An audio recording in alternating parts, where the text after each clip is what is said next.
I think I already know that the next 3 cards I draw are going to be, yes.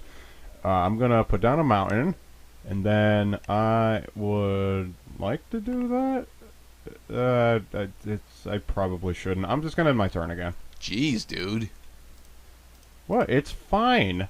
I know that I gotta take the hits early. I'm running a suspend engine, goddammit. That's true, but it shouldn't be this. It shouldn't be this one-sided. At the well, actually, it should be this one-sided at the moment. All right, gonna spend 2 to cast the 2-headed sliver, meaning all my slivers now have menace.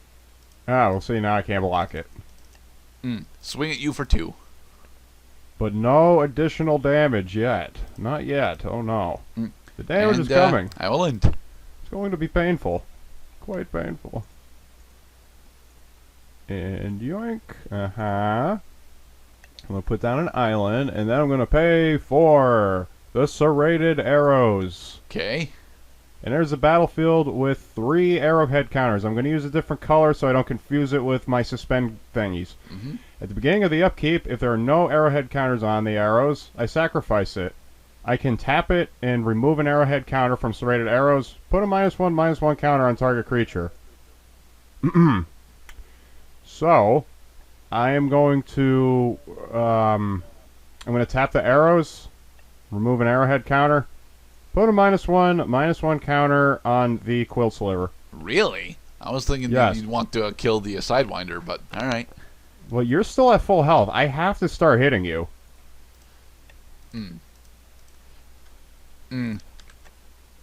Okay, it's a good sliver, but it's not one of the actual boosted ones. So I'm gonna spend 4 for Bone Splitter Sliver. Bone splitter.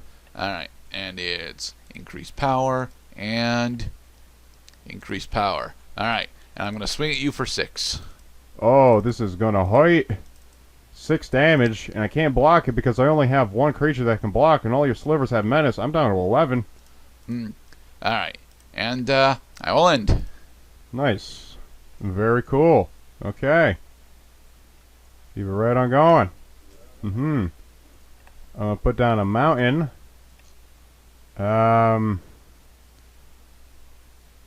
Arrows to blow up boy. menace. Arrows to blow up menace. I'm gonna tap the arrows, remove a counter, put a -1/-1 counter on the Bone Splitter Sliver. Okay. Add counter green. Decrease power and toughness. There we go. Okay, so next I'm going to pay a red, Playground Rift. All right. Target creature without flying can't block this turn, and that's Okay. going to be you. All My, right. my guy can't block even if I wanted it to block, but that's not all. Also, I'm going to pay 4. I'm going to empty the Warrens. Okay. So I get 4 1/1 goblins.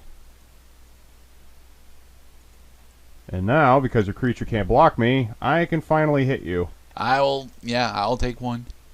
And it is your turn. Okay. Do your worst. I'm gonna try, but as it turns out, I still don't have trample.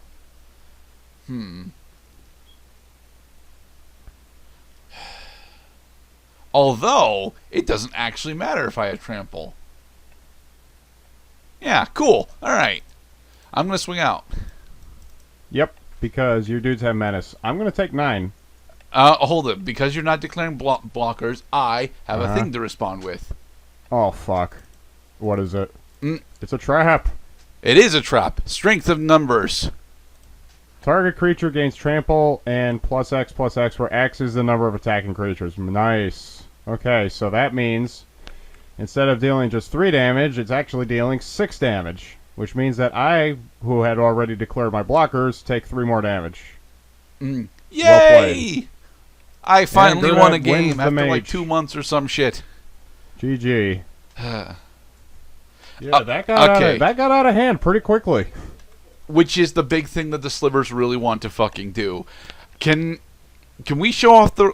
Can we continue to show off our decks? Because you have a lot of really cool things that I want to talk about. Well, I mean, do you want to play an extra game? I'm or not do you sure if I just... want to play an extra game, but I do at least want to show off a couple of the key cards in these decks that didn't get to see the field. Well, maybe we'll get to see them if we do play an extra game. No, because one of the big ones is the dragon, and the dragon, given the I've got really low CMCs on everything, it's virtually impossible for you to resolve. All right. Well, we'll just take a moment to talk about. So I have a question for you. Is like, are both of these who built these decks? Wizards of the Coast built these decks. I see. Yeah, the big deal about the theme decks is that Wizards of the Coast themselves use a limited playtesting team in order to build the decks. But as it gets made very clear every once in a while, they don't actually play with them all that much because certain decks end up getting just significantly more powerful than their competition. The theme decks specifically don't usually have this big of a problem, but they can have that big of a problem, and it's rather noticeable when it does happen. So, where's the dragon? There it is, Partick Dragon. I fucking love this thing. Yeah, if only Partick fucking Dragon, Wizards, they if give you me can just resolve one. Partick Dragon, it'll just straight up win you the game in like 2 turns afterwards. But you're never gonna resolve the damn thing against anyone that's actually playing to win. The thing is, as we were playing this deck, I know both the games that I won felt very much like just spam the board with slivers in order to spam stats out. This deck actually does have decisions in it. I don't know what they are, but they certainly are here. It's the order in which you apply the effects because of the whole each sliver. Most slivers, I should say, have that stipulation that they change the board state as each one comes in succession. Yeah.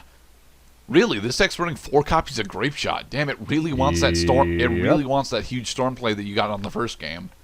I know that was intended. That's why they put 0-drop artifacts in this deck, because 0-drop artifacts count as casted spells. Mm-hmm. And the suspend ladders too. Those count as spells when they resolve.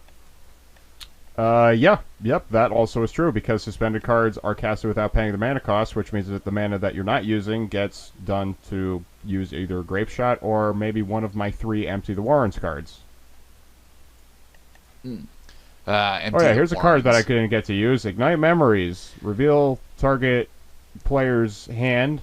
For the record, you were never going to hit me with Ignite Memories. It just straight up wasn't going to happen. It wasn't going to hit you very hard because I noticed that a lot of your more powerful slivers are like converted mana cost 3 or less.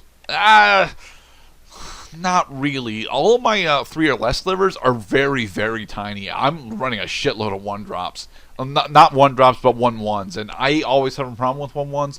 But the thing about slivers is that those 1/1s have global effects on them. So if they manage to stick around for a couple of turns, they get big very quickly. And I love that about slivers. But if you look at even if you look at Harmonic Sliver, which is a one of in this deck for some fucking reason. Yeah, this is a very interesting tech option, but does nothing against you. So, I guess I was honestly thinking that you'd get a lot more play out of Giant Oyster, because Giant Oyster is a thing that it looks like it's just designed to get rid of my slivers, man. It's not very nice about it. Yeah, I don't know what odds I had against a matchup like this. I guess it was just a matter of me opening with a lot of suspend cards like I did the first game, so that is the best time to play suspend cards because of the limited board state that players are allowed to have at the beginning of the game when they only have 1 or 2 mana to cast spells each turn. That you want to couple your mana accumulation with getting rid of time counters, which in the subsequent 2 games I didn't really get to do. Are you ever gonna buy back fucking Whispers of the Muse? Maybe. Because then you're spending 4 mana for a recursive draw 1, man.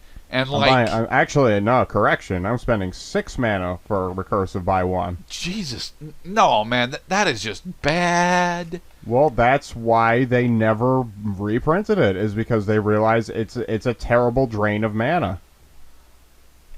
Yeah, even in an endgame state, I wouldn't spend fucking 6 mana for a draw 1. God no. Huh. That's what 4 mana for a draw 1. Ugh. Okay. Are you happy with how this matchup played? I mean, I guess it's not that I didn't have a chance. I mean, maybe I should have just thought twice before I took a hand that didn't have any suspend creatures on it. Like if I could, if I could play the game over again, I would try to open with a suspend creature every single game. Mm-hmm. That's all. I knew that as honestly, long I like as suspend, I did not have a board state. I like suspend as a keyword and as a mechanic. I really do, but I have always felt that suspend without the additional drain stuff on it that is tied to Garganoth and the Deep Sea Kraken, it has never actually been all that viable. Partick Dragon is one of the exceptions to that, because against blue specifically, Partick Dragon rips the shit out of opposing blue decks. It is so goddamn nice. Mm-hmm. I don't like that Clockwork Hydra's in your deck. I really don't. But it's one of the few cards in here that I absolutely I have any significant problems with. There are some interesting liberties that this deck had taken. I mean, especially due to the time when this deck had come out. A lot more cards came out after this that would give you additional options or sources of mana as long as they meet certain criteria, like the Coal Stoker, who adds mana in order for you to play even more spells, for example, in order to get your Storm off. Grapeshot has a really good-looking 2020 reprint, I must say. That it's one of the cards that, when it came out, it won games then, and it continued to be a thorn in everybody's side who went up against a deck that was able to combo in one turn. Cheerios Grapeshot. I like Cheerios. Honey Nuts Cheerios.